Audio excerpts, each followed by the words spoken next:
आईची आठवण आली नाही का? अगं या जगात कोणीतरी माझ्या आई सारखं नाही का ताई? मी काय म्हणतो, अरे आपली आई कामावर गेली येत असेल आणि किती भुकेनं प्यान होऊन येत असेल ते दादा. चला मी तिच्यासाठी स्वयंपाक करते. बरोबर ताई, परमेश्वरानं अरे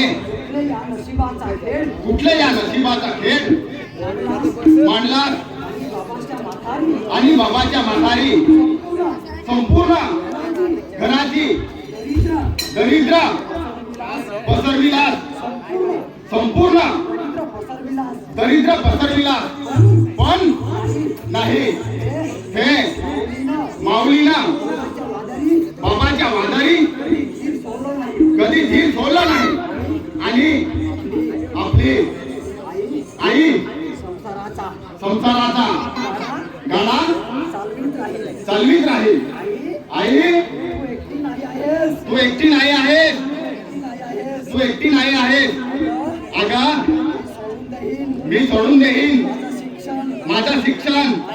आई तू उजवा हात असेल पण मी तुझा डावा हात होऊन मदत करणार.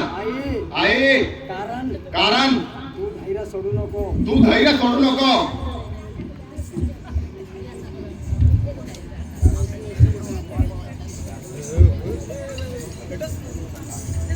मी सोडून देईन माझं शिक्षण. आई